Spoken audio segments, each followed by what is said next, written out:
Madame, monsieur, bonsoir. Bienvenue à cette nouvelle édition d'Equinox Soir. C'est en direct de Yaoundé sur Equinox Télévision.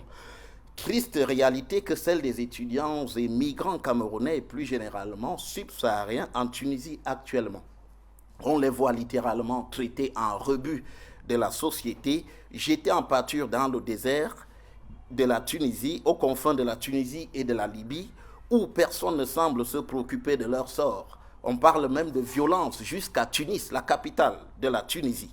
Comment expliquer ce calvaire des étudiants et migrants subsahariens dans cette partie du Maghreb, si attrayante, mais aussi parfois si cruelle? Peut-on seulement envisager une solution à ce drame humain aujourd'hui?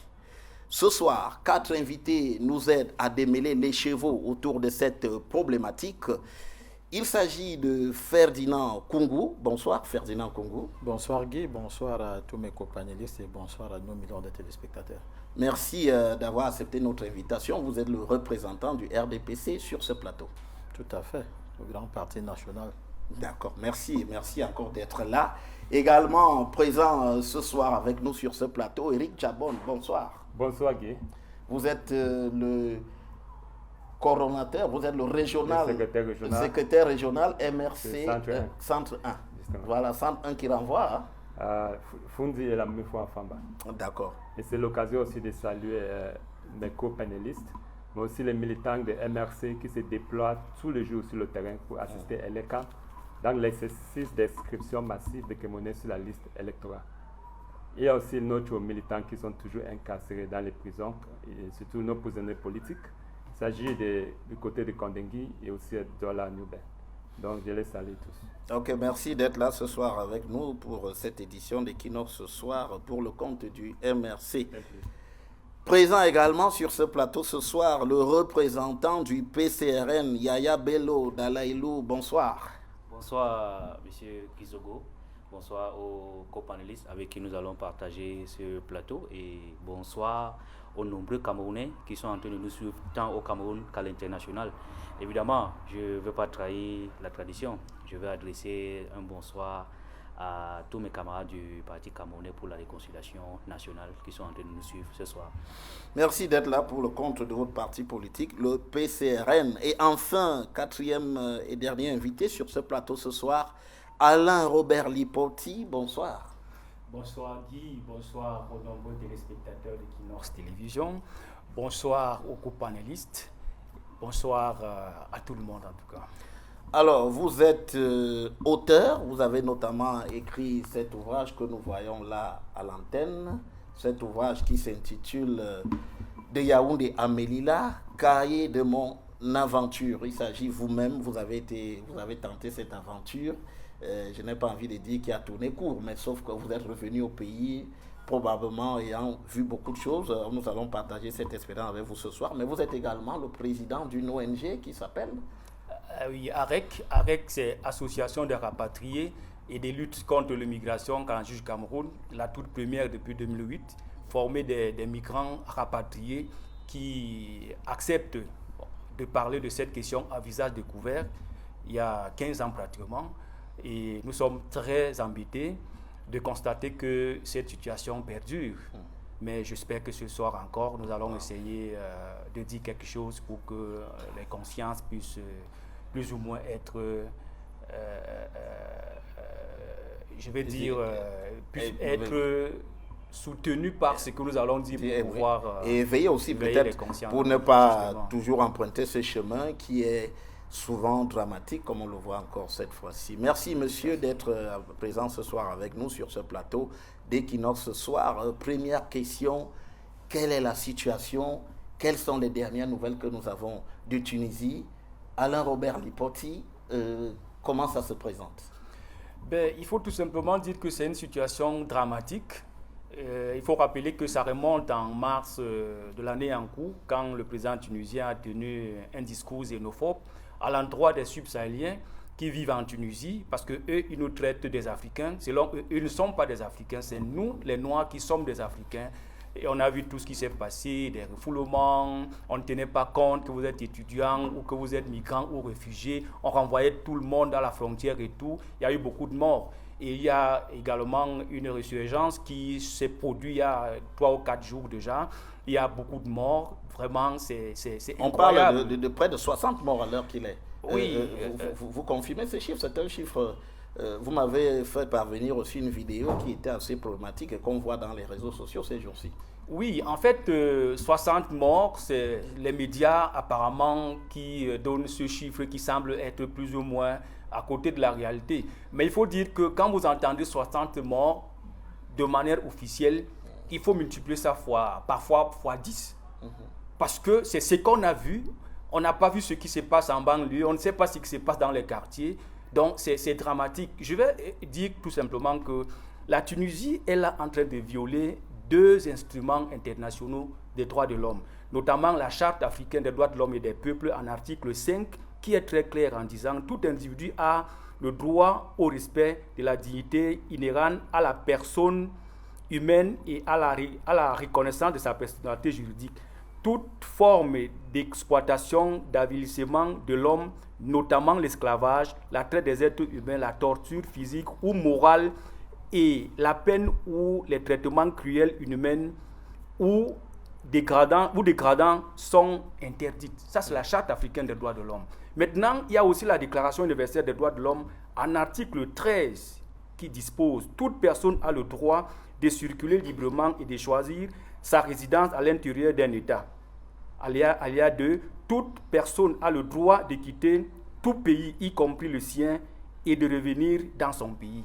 C'est très grave. Donc, manifestement, ce n'est pas ce qui se fait. Vous avez rappelé la déclaration du président Kais Saied, qui avait parlé justement de ces étrangers qui sont un problème pour la Tunisie, signifiant très clairement qu'ils n'étaient pas les bienvenus. Cela avait provoqué certaines tollées générales, mais on voit bien que la situation continue à pourrir sur le terrain. Alors, Ferdinand Koungou, sur cette situation-là, quelle réaction vous avez?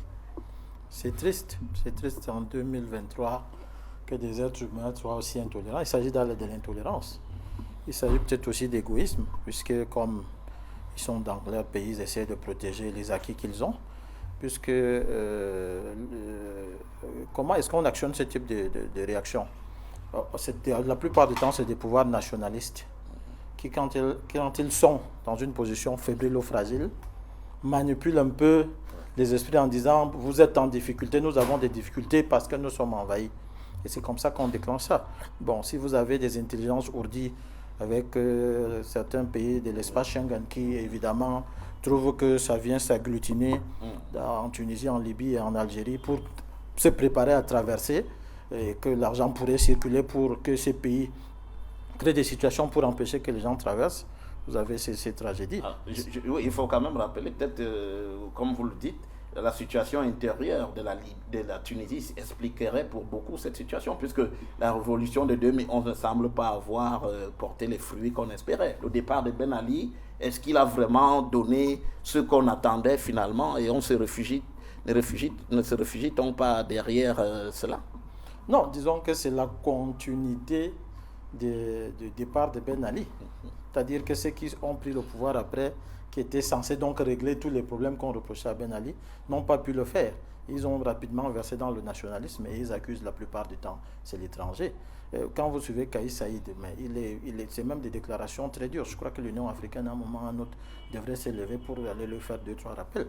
Parce qu'un président d'un pays dans une situation comme ça ne peut pas faire ce type de déclaration. Puis on a vu le déclenchement qu'il y a eu après. Quand vous voyez certaines vidéos, j'ai reçu des vidéos ce matin, c'est la police qui va extirper les gens chez eux. La police même. Oui. Qui ne protège pas. Étudiants en situation régulière ou pas, papier ou non, on essaie de reprendre tout le monde. Bref, on est dans une logique, parce que évidemment, le Kais Saied, certainement, ça va renforcer un peu sa popularité ou renforcer un peu son pouvoir. Bon, évidemment, on n'a pas encore la preuve de ça, mais on connaît un peu les intelligences hybrides qui peuvent être utilisées dans ces cas-là. Oui, on reviendra à cela pour expliquer un peu peut-être cette situation davantage.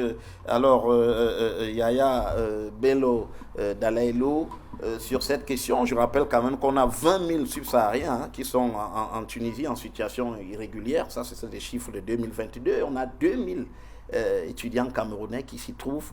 C'est quand même une situation très préoccupante. Évidemment, la situation est préoccupante parce que nous avons vu des images qui ne rappellent plus l'humanité ou l'humanisme. Je me demande comment des êtres humains peuvent arriver à traiter d'autres êtres humains censés être leurs frères de la sorte. Nous sommes en 2023 en Afrique. Et je crois aussi que les responsabilités sont partagées, tant pour l'État tunisien ou alors le régime qui est en place en Tunisie et la communauté internationale, entre guillemets, parce qu'aujourd'hui, vous savez que le mot communauté internationale, c'est un mot balise. Il est polysémique. Voilà, on peut mettre qui on veut quand ça nous arrange. Maintenant, les pays africains, eux-mêmes, dont les ressortissants sont en souffrance de cette source. Alors, pour l'État tunisien ou le régime tunisien, parce que moi je préfère faire le distinguo entre l'État et le régime. Nuance, voilà, oui, parce qu'il y a des voix dissonantes dans l'opposition qui critiquent ça.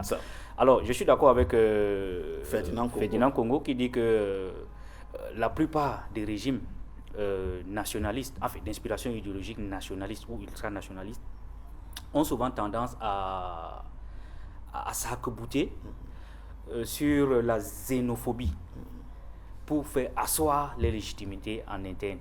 C'est le cas d'Israël. Chaque fois que l'extrême droite ou la droite arrive renforcée, entre guillemets, arrive là-bas, c'est le problème. Vous avez aujourd'hui les exactions ou bien ce qui se passe à Jenin, où l'armée israélienne est entrée dans les colonies, massacré des gens et ressorti. Donc, en interne, ça renforce la crédibilité. Même si sur le plan du bilan, il y a toujours des questions à se poser parce qu'on ne parle pas du social, on ne parle pas du logement, on ne parle pas des infrastructures. On amène tout simplement la proposition à faire penser qu'on protège le pays, on protège le territoire contre les ennemis imaginés ou légitimes. Maintenant, en ce qui concerne les États africains. Non, pas les États africains. C'est ce que j'appelle communauté internationale. Communauté internationale. Je commence par l'ONU. Je me demande si aujourd'hui encore les propos du général de Gaulle qui disait que l'ONU était machin n'est pas toujours d'actualité. Parce que cette ONU qui est incapable de faire la paix, il y a le Soudan là à côté. Depuis 3 mois, 2 généraux ont décidé de sacrifier le pays au nom de leurs intérêts égoïstes. Chacun veut arriver au pouvoir, personne ne veut rien entendre. Où est l'ONU? Pourquoi l'ONU n'arrive pas à faire la paix là-bas? L'Union africaine, elle aussi, elle montre à quel point elle est une coquille quasiment vide. Elle n'arrive pas à faire la paix, elle n'arrive pas à protéger, elle n'arrive pas à remplir ses missions. Maintenant, revenons donc aux pays africains subsahariens dont les ressortissants sont en souffrance. Parce qu'on ne nous a pas dit qu'il y a un Américain, un Noir. Parce que les Noirs ne sont pas que africains. Ils sont aussi américains. Il y a des Noirs américains, il y a des Noirs jamaïcains. Oui, Français. On ne nous a jamais dit qu'on est allé extirper un Noir français en Tunisie parce qu'il y en a beaucoup là-bas. On ne nous a jamais dit qu'on allait extirper un Noir américain de sa chambre là-bas pour l'envoyer au désert. Mais ce sont toujours les Noirs des pays africains, des pays africains au sud du Sahara. On a l'impression que depuis le mois de mars, M. Kais Saïd, le président tunisien, trace sa ligne rouge ou sa limite. Il l'a franchie. Il essaie d'abord de voir quelle sera la réaction des pays africains. Il n'y a aucune réaction. Il avance encore. On ne sait pas jusqu'où il ira. Donc, c'est la conséquence, premièrement d'abord, de l'échec des politiques publiques en interne qui amènent des gens à vouloir traverser le désert. Parce que la plupart des gens qui ont été refoulés dans le désert, ce sont des gens qui étaient en partance pour l'Europe. Ils étaient juste de passage. On est allé les jeter dans le désert. Oui, on l'aborde dans la suite. C'est aussi l'échec de la diplomatie de ces pays-là, parmi lesquels le Cameroun. C'est-à-dire qu'on s'arrête à la diplomatie de présence ou de représentation. C'est-à-dire qu'il suffit que le Cameroun... Il y a bien une ambassade du Cameroun en Tunisie. Effectivement. Mais on ne l'a pas beaucoup entendu. On n'a pas entendu aussi le ministre des Relations extérieures, c'est ce que vous nous dites. Pas du tout. Nous sommes dans la diplomatie de représentation. C'est-à-dire que le Cameroun est à Tunis, il y a un ambassadeur du Cameroun à Tunis, hélas, rien. On n'est pas dans la diplomatie de protection. dans la diplomatie d'assistance et même dans la diplomatie de rayonnement.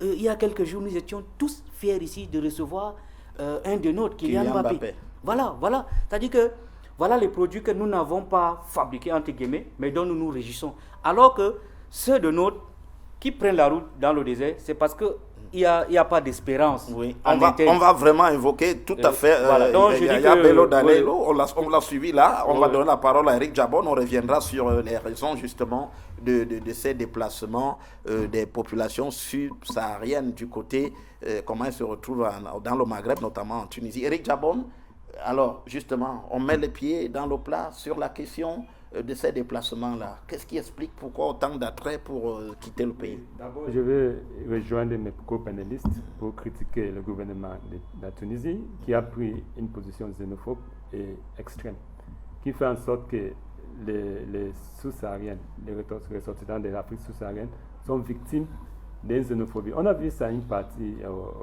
avant dans d'autres pays africains comme en Afrique du Sud. Mais là, le gouvernement a joué un rôle pour vraiment freiner ce genre d'actions. Quand vous regardez donc les actions du président de Kais Saied, lui là, il a d'abord changé la constitution et il a renforcé le pouvoir du président. Oui. Et avec ce pouvoir, il a poussé l'idée que le problème des Tunisiens vient des Africains sous-sahariens. Et cela a poussé une sorte de xénophobie. Et ce que je rejoins mon frère Yaya Bello de PCR, c'est la silence complice des étrangers, des pays européens, l'ONU et tout ça. Oui, l'ONU, la communauté internationale. Parce qu'à chaque fois qu'on voit une crise de telle ampleur dans un pays européen, n'est-ce pas, il y a toute une attention. Ça veut dire tous les médias, tout le monde se focalise sur ça.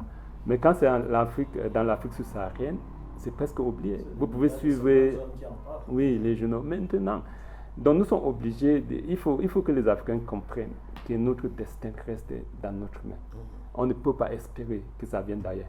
Donc ce que nous avons observé, c'est un gouvernement de la Tunisie et une organisation internationale qui ne fait pas grand-chose. Mais ça, on ne peut pas changer la façon dont ils vont réagir dans cette situation. Ce que nous pouvons faire, c'est changer comment nous, les leaders, les dirigeants de ces pays-là qui sont victimes, parce que vous avez dit tout à l'heure que le Cameroun a 2000 étudiants et immigrés là-bas. On devait maintenant changer comment nous pouvons empêcher de notre côté. Comment on peut faire en sorte que les Camerounais se sentent à l'aise chez eux. D'ailleurs, il faut souligner que nous avons... Il y a je ne sais pas si je peux dire des poids, des mesures, mais certaines attitudes de Saïd, bien que ça amène à une xénophobie, c'est pas aussi au Cameroun, mais bien, ce n'est pas le cas, ce n'est pas le même temps. Tout à fait. Le fait qu'on ne respecte souvent les conventions internationales. Vous avez lu ça. Nous avons ces situations des militants de MRC qui sont incarcérés et emprisonnés sans respecter toutes les règles internationales et tout ça. Donc nous voyons ce genre d'attitude envers nous. Donc nous perdons en cela l'autorité morale de donner une leçon aux leaders de la Tunisie. Parce que quand l'ambassadeur du Cameroun lui parle, il va lui dire que mais regardez chez vous, vous ne respectez pas non plus les chartes parce que vous voulez protéger vos intérêts. Il y a ça, mais il y a aussi le manque de leadership de nos leaders. Oui. Combien de fois le président de la République du Cameroun s'est présenté dans une réunion des Africains? Oui. Or, dernièrement, quand il était même en Paris avec les autres leaders africains, vous avez vu les discours des rassembleurs, des vrais leaders africains, les leaders qui sont là démocratiquement. Je citais le gars de William Ruto du Kenya, qui a porté un message fort qui peut rassembler les Africains dans un même but, c'est-à-dire réformer l'ONU de telle sorte que, pas le comité international civil, Conseil de sécurité, merci. Oui, Conseil de sécurité des Nations Unies. Les Africains ont presque le même pouvoir que les autres. Au sein du Conseil de sécurité. Oui, donc quand nos leaders commencent à bien se présenter, ça veut dire avoir une vision qui peut porter toute la nation, naturellement on respecte vos populations. Ça veut dire qu'il faut un leadership visionnaire au sein de ces pays-là. Parce que quand vous allez observer ces pays, c'est beaucoup les pays dans nos zones, la zone ECOWAS, Afrique et la zone CEMAC. Afrique de l'Ouest et il y a tellement de leaders dans ces zones qui ne prend pas le leadership sur l'espace mondial. Oui, et ça nous pousse à... Alors, vous avez une explication, Éric Jabon, vous avez une explication, vous gardez la parole, vous avez une explication sur les raisons de ces déplacements des Camerounais. Oui, vous faites la comparaison entre 3 pays, c'est quoi votre démonstration? Vous faites la comparaison entre le Cameroun, la Côte d'Ivoire et le Ghana. Et le Ghana. Oui, qui sont d'ailleurs parmi les plus nombreux de ces migrants-là qu'on retrouve. Justement. Oui. Ils sont d'ailleurs les plus nombreux, mais je veux démontrer que depuis 1980, quand le régime Biya a pris le pouvoir, bien que la Côte d'Ivoire et le Ghana se trouvent dans une situation beaucoup plus améliorée sur le plan des PIB. Donc, et si vous allez voir le PIB par habitant, ça veut dire que quand Biya prend le pouvoir en 82, vous voyez que le Cameroun, moyennement, est plus riche par habitant. Pour ceux qui ne comprennent pas le gros français, c'est le PIB par habitant, c'est si on prend la richesse des pays, on divise avec tous les citoyens. Donc vous allez observer que dans les années 80, un citoyen camerounais aurait au moins $1,200 par an. Or, l'Ivoirien sera dans les moins de $1,000. Et le gagnant est à $300. Mais regardez, 20 ans après, l'Ivoirien est à 2500. Ça veut dire qu'ils ont augmenté à 150%. Ils sont 2 fois plus riches.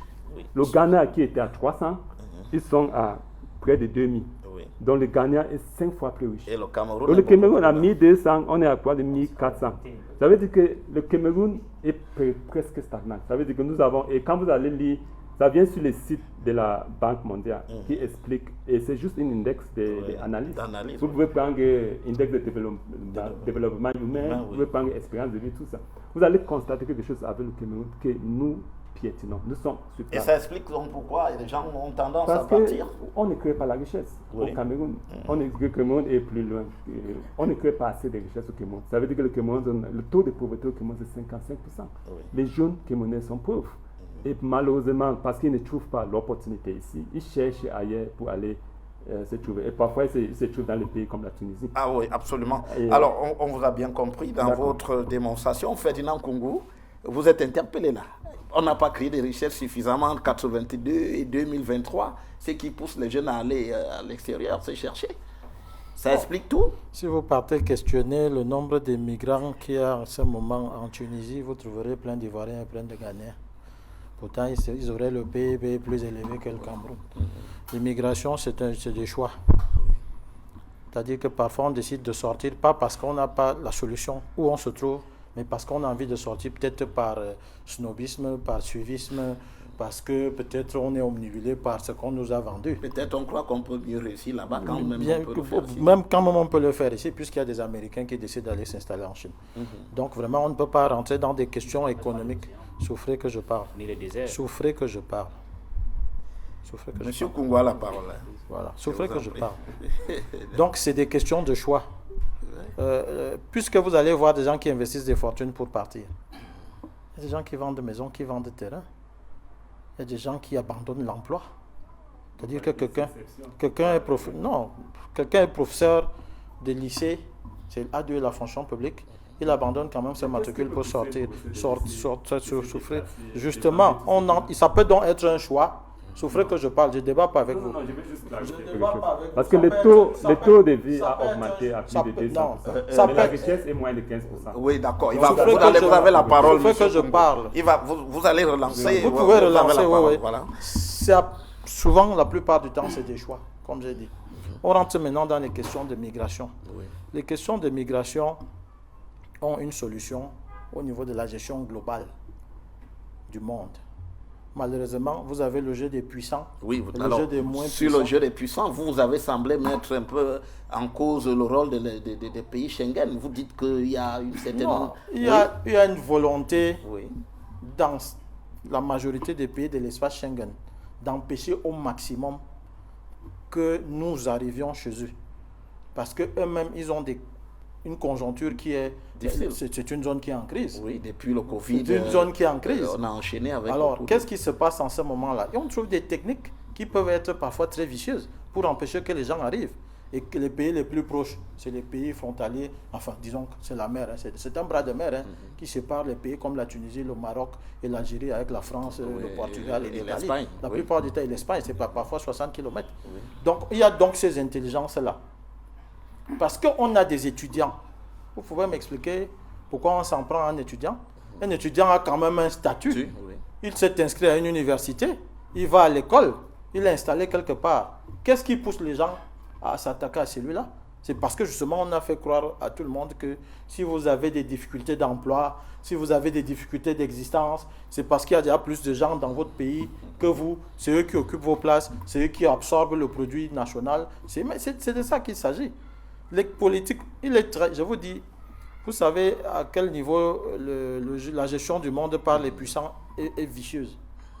C'est-à-dire que quand ils s'asseyent, ils pensent toutes les structures. Il y a l'Organisation internationale des migrations, qui est censée l'OIM, qui est censée penser les orientations politiques. Tiens, c'est flou, vous ne trouvez pas? Qui s'assure de la qualité. Donc il y a une organisation qui doit s'assurer de la qualité de l'immigration, qui s'assure de la norme. Bon, dites-vous bien qu'à un moment, quand ils sentent qu'ils vont être envahis par des gens qui, une fois sur place, leur loi les obligeant à leur donner un statut, ils vont évidemment essayer de bloquer. Pour ce qui est c'est-à-dire que je ne sais pas comment est-ce que je peux expliquer ça. Les pays de la zone Maghreb, c'est-à-dire que ces pays qui sont concernés, parce qu'on parle aujourd'hui de la Tunisie, mais on peut aussi parler de l'Algérie, on peut parler du Maroc, on peut parler de la Libye. C'est que c'est des politiques latentes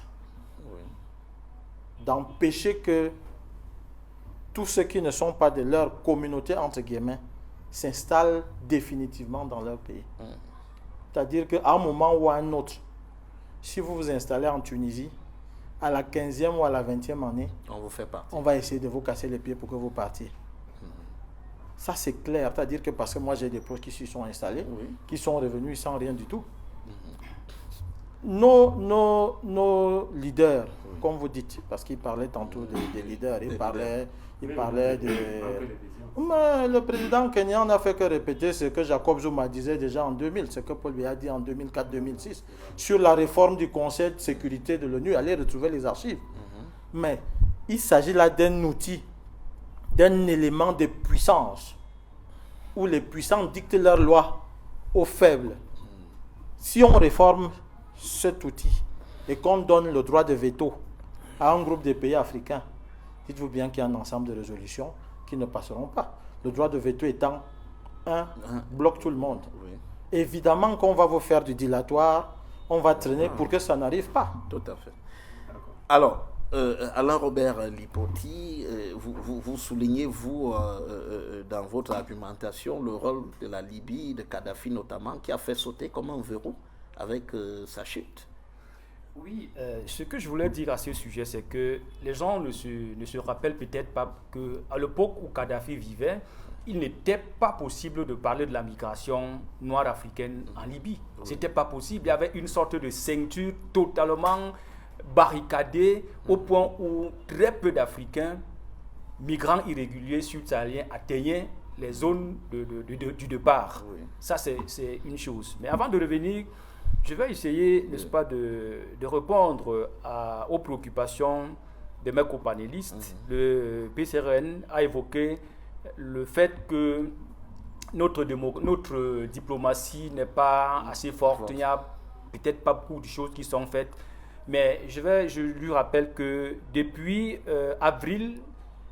avril-juin 2023 courant, le Cameroun a pu ramener presque 150 migrants irréguliers après cette situation. Ils rentrent conjointement avec l'accord du Cameroun, justement piloté par le MINIREX et l'OIM, qui est l'Organisation internationale pour les migrations. Donc c'est pratiquement un peu plus de 150 migrants qui sont déjà rentrés. Et je rappelle que c'est des retours volontaires. On ne force pas les gens de rentrer. Ça c'est... Ils viennent de la Tunisie.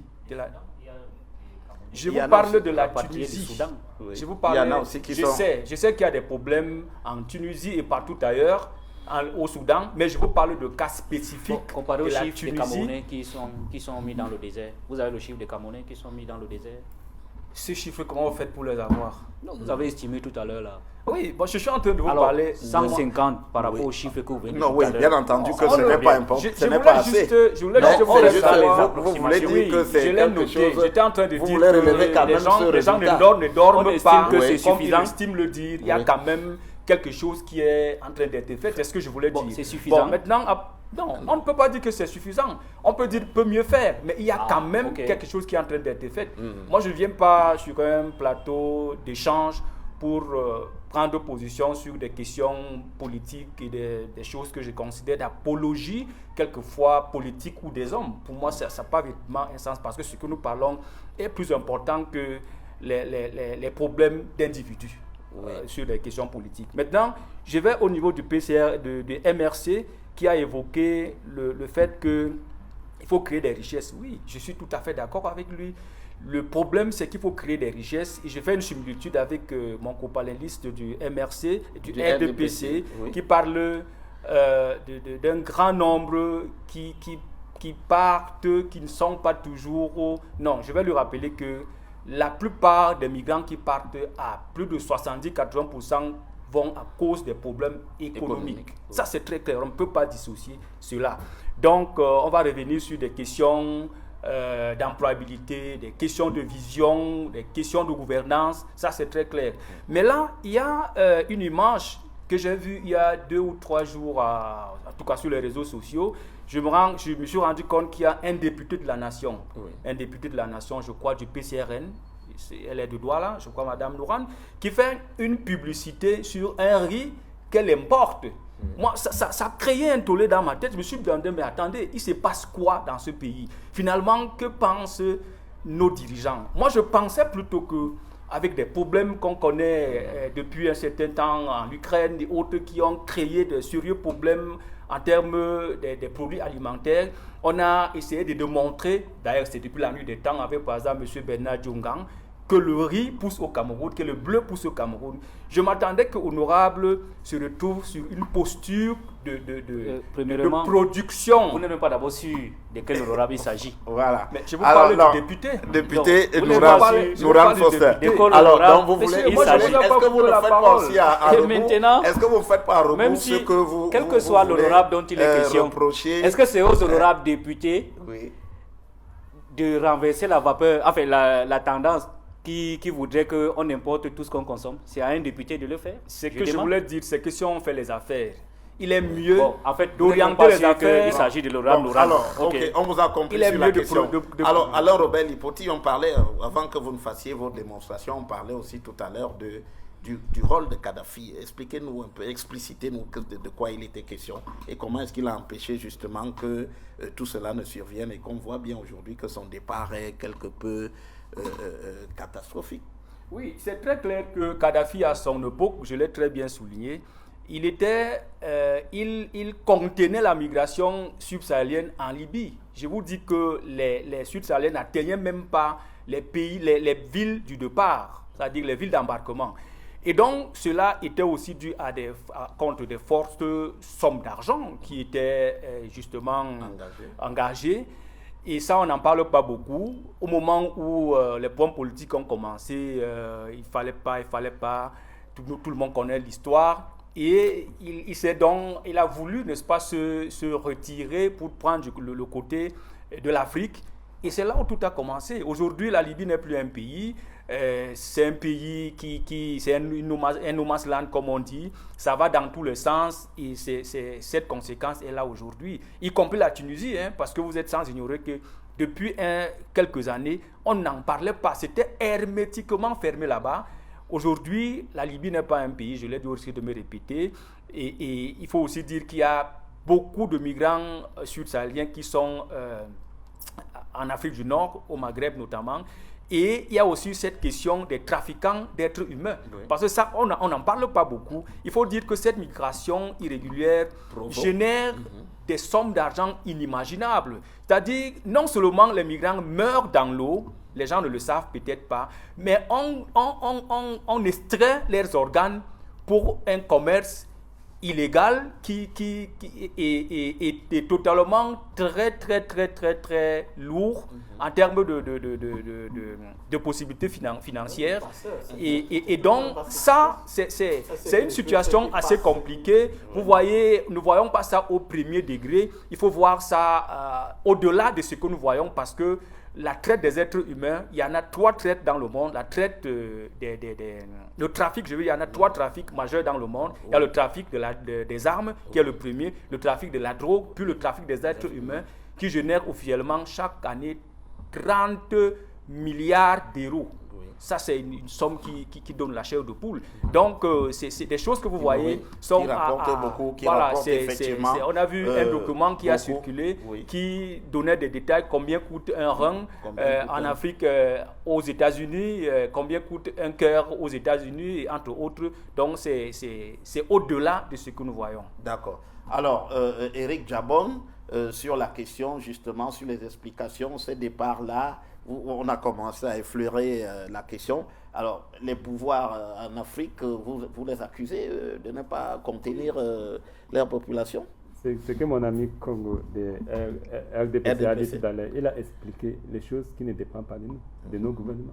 Oui. Ça veut dire que le comportement des leadership de l'ONU ou bien de la Tunisie, ça ne dépend pas de nous. Mais nous, nos leaders ont aussi les devoirs, quelque chose à faire. D'abord, il faut avoir l'autorité morale de parler à ton leader des autres pays. Nous tenons dans ça, ce sont nos principes. Nous ne sommes pas dans le non-respect des lois internationales et tout ça. Donc, il n'a pas parlé de ça, mais il est resté sur le fait que tout ce que nous avons condamné, que les citoyens sont libres d'être là où il faut étudier. Là, on est d'accord. Mais qu'est-ce que le Cameroun, vu ce qui se passe, ça veut dire que bien que nous voulons que ça soit comme ça ne se passe pas comme on veut. Donc qu'est-ce que nos leaders font? Et c'est pour cela, c'est là où le leadership camerounais a complètement échoué. Parce que si vous imaginez que les prix moyens entre 80 et maintenant a presque doublé, quel que soit, en dehors même de la guerre de l'Ukraine, c'est naturel qu'entre-temps, entre une période, les prix augmentent. C'est un phénomène naturel partout. Mais il faut aussi que la richesse augmente un peu plus. Pour qu'il y ait une prospérité, les citoyens se sentent confortables à l'aise chez eux. Mais dans le cas, la situation du Cameroun, une période de 40 ans, on est presque sur la même place. Au moment où le coût de vie, ça veut dire les prix basiques de tout, a augmenté. Donc, c'est ça. C'est pour cela que nous croyons que le problème est principal. Non. Oui, les Camerounais émigrent plus que les Ivoiriens, c'est ça? Nous, on va chercher les chiffres. Les 3 pays que j'ai cités, on va chercher les chiffres. Il faut regarder la direction. C'est la démonstration que c'est des choix. Si nous continuons dans cette rythme, il y a plus de Ghanéens et de Côte d'Ivoiriens qui émigrent. Je vous dis clairement, si on continue dans cette rythme, c'est moi qui ai la parole. Si on continue dans cette rythme-là, dans 30 ans, quand le Ghana et la Côte d'Ivoire seraient déjà des pays émergents, le Cameroun sera comme la Côte d'Ivoire aujourd'hui. Ça veut dire que si le rythme qui est présenté dans cette regardez le Cameroun tellement. On est quitté d'ici à ici. Donc, ça n'a pas changé. Regarde le Ghana qui quitte là-bas et est presque en haut. Ça veut dire qu'ils ont multiplié. Si on continue à ce rythme, je vous dis, dans 30 ans, le Cameroun sera juste comme la Côte d'Ivoire. Si c'est vide là. Les gens vont encore partir davantage. C'est ce que vous nous expliquez. La pauvreté est là parce que les gens vont chercher à se trouver. Et d'ailleurs, les Camerounais sont champions parce que là où les Camerounais se trouvent, vous avez vu les situations de Nganou, mais je peux vous dire que ce n'est pas seulement dans l'athlétisme, mais aussi dans l'académie. Oui. Donc, vous voyez qu'en Allemagne, presque la majorité des docteurs sont camerounais. Oui, tout à fait. Aux États-Unis, le Cameroun est le 3e pays le plus scolarisé. Ça veut dire parmi les immigrés qui viennent aux États-Unis. Les 2 premiers devant nous, c'est l'Égypte et le Nigeria. Ça veut dire que les Camerounais ont le potentiel. Maintenant, la question qu'on doit poser, qu'est-ce qui empêche les Camerounais qui ont le potentiel? Qu'est-ce qui les empêche de réaliser ce potentiel ici au Cameroun? Quelle est cette situation qui les empêche pour qu'ils aillent ailleurs d'ailleurs, pour qu'on voit ces potentiels? Nous parlons, quand on dit 3e scolarisation aux États-Unis, ce n'est pas parmi les Africains, c'est parmi tous les immigrés qui viennent aux États-Unis, donc les Japonais, les Chinois et tout ça. C'est cela que le président de MRC, il faut le dire, a présenté une vision pour la diaspora au Cameroun. Comment la diaspora peut appuyer. Souvenez-vous bien que jusqu'à ce jour 2023, le Cameroun met notre diaspora a une situation où doit choisir la citoyenneté camerounaise ou la citoyenneté de leur pays d'accueil. Et puisque s'ils choisissent la citoyenneté camerounaise, les opportunités diminuent là-bas. Ils sont obligés de choisir notre citoyen. Et bien, quand ils ont réussi, nous les invitons pour montrer quelque chose. Bon, mais pourquoi pas adopter une stratégie qui donne la double et multiple nationalité aux Camerounais, qui permet les Camerounais à l'étranger d'être capables de renvoyer ce qu'ils font, de travailler avec le gouvernement en synergie. La diaspora n'est pas un adversaire, comme le RDP, c'est quoi. Bien sûr. C'est un On en parle, en tout cas. On refera un débat ici sur la diaspora. On refera au-delà. Non, je vais rebondir sur des questions de nationalité. Oui. Alors, ce n'est pas l'objet du débat ce soir. Non, je ne peux pas laisser dire ça. On vous accordait juste pour des questions de nationalité. Oui. Il faut bien comprendre. Oui. Dans tous les États au monde, la nationalité renvoie à la sécurité. Oui. Il n'y a pas un pays qui conditionne, qui contrôle autant sa nationalité que ces pays-là, ou ces pays-là, on va souvent prendre des exemples de démocratie. Les États-Unis d'Amérique. C'est-à-dire que pour être américain, non. Il faut savoir. Oui, quand tu es né là-bas, tu es un Américain d'office, n'est-ce pas? Quand tu décides, le droit du sol, oui. Quand tu décides de devenir Américain, allez voir les conditions. Kissinger, par exemple, qui a été secrétaire d'État, n'a pas pu être candidat aux élections présidentielles. Vous parlez des élections présidentielles. Parce qu'on lui disait... Non, c'est-à-dire que... Mais vous parlez que... Je voulais rebondir là-dessus pour dire que... Il y a un président chaque 4 ans. Pour ce qui renvoie à la nationalité, va automatiquement chercher dans la sécurité. Je prends un exemple, je prends un autre exemple. Vous avez pris la nationalité, par exemple, française. Vous vous êtes engagé à la Légion française. Vous êtes déjà un militaire français. Vous avez prêté allégeance au code militaire français. Qu'est-ce que ça a fait avec je parle. On dit que vous avez droit à la plurinationalité. Ça veut dire que vous pouvez être militaire français, mais vous pouvez continuer à utiliser la nationalité camerounaise. Si jamais il y a un problème entre les deux pays, quelle sera votre position? Vous, le militaire français. C'est des petits exemples. Pourquoi pas utiliser la diaspora comme les autres pays? La diaspora, c'est un atout. Monsieur Koungou, ce n'est pas l'objet du débat. Ce n'est pas l'objet du débat. Ce n'est pas l'objet du débat de ce soir. Non, nous aurons l'occasion. Nous aurons l'occasion de débattre du rôle de la diaspora et de sa place ici. Je le souhaite bien. Nous aurons l'occasion d'en débattre. Alors, Yaya Bello Dalaïlou, vous soulignez tout à l'heure, vous pointiez même tout à l'heure la faiblesse de la diplomatie camerounaise et même encore plus loin de la diplomatie africaine, l'Union africaine, le Cameroun d'abord. Qu'est-ce que vous en dites? Diplomatie faible selon vous? C'est exact. C'est exact parce que des migrants ont été mis dans des camps de concentration. Monsieur Lipoti a dit qu'il y avait 150 Camerounais revenus de Tunisie. C'est marginal. Oui. Il y a une dame qui a donné naissance dans un camp de Tunisie. Là-bas, oui. On croyait que cet acte, en Algérie, on croyait que cet acte-là allait allait provoquer de l'émotion. Oui.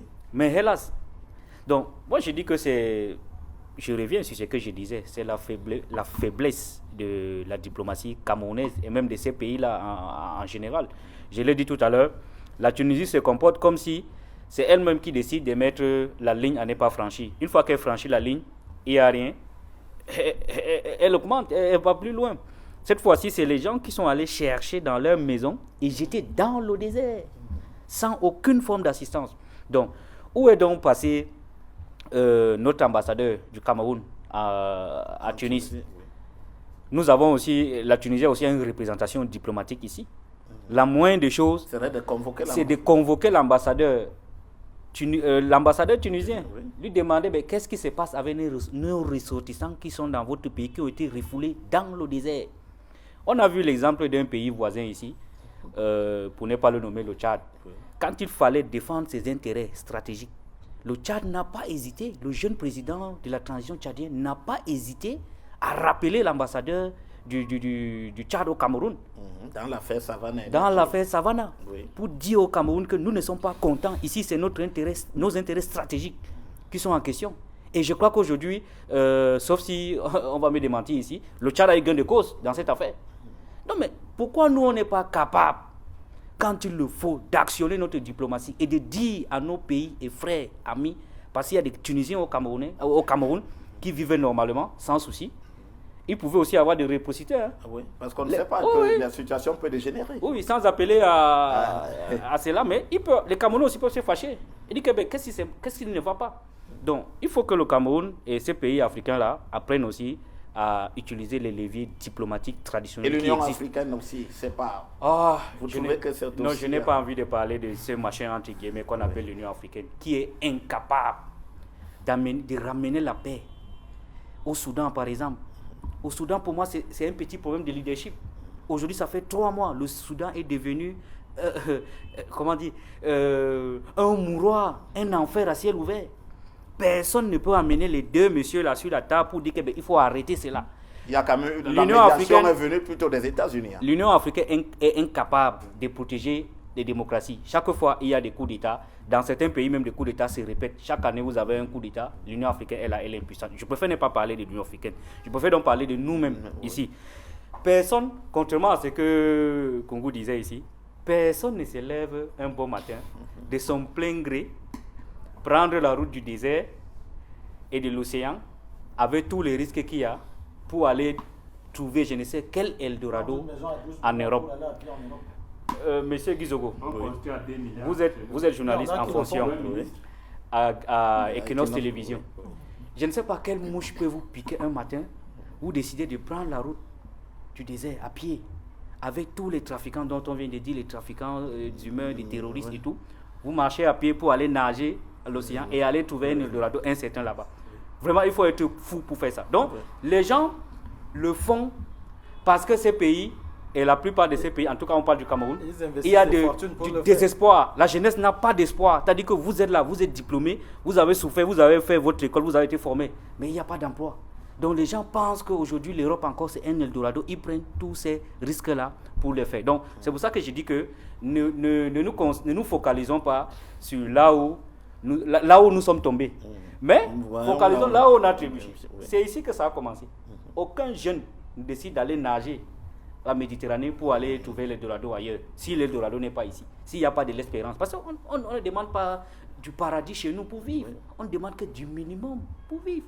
Je ne sais pas quel est cet enseignant-là qui peut abandonner son poste, ou alors quel haut cadre de l'administration. Je veux que M. Kongou me donne quelques exemples qui ont abandonné leur poste et qui ont traversé le désert et la Méditerranée pour aller trouver je ne sais quoi en Europe. Donc pour vous, M. Kongou, vous comprenez très bien, est-ce que vous entendez ces critiques qui disent que les départs ne sont dus qu'à la situation économique qui est plutôt friable? Non, quand on parle de la situation économique, il faut bien qu'on se définisse, ou qu'on se redéfinisse. Qu'est-ce qu'on entend par situation économique? Ça veut dire qu'on n'a pas pu peut-être se nourrir, se vêtir, ou se soigner ou manger, n'est-ce pas? On décide donc d'investir de l'argent pour aller à pied en Europe, parce qu'ils investissent des fortunes. D'accord. C'est-à-dire qu'il n'a pas pu se nourrir, se vêtir, se soigner au Cameroun. Il a quand même investi 6 ou 7 millions parce qu'on connaît les prix. Hein. On connaît combien tu demandes les passeurs. On connaît combien. Ça veut dire qu'on n'arrive pas à manger chez soi. Oui, on n'arrive pas à se vêtir et tout. Mais on prend quand même 6 millions de francs pour espérer aller trouver l'Eldorado ailleurs. Alors, pourquoi ne pas investir ici? On va poursuivre. Alors qu'il y a des structures. On va poursuivre. Oui, monsieur Congo, je vais vous arrêter. J'arrête tout le monde. Je retourne l'antenne à Douala, plage de publicité et le journal de 20h. Nous vous retrouvons derrière.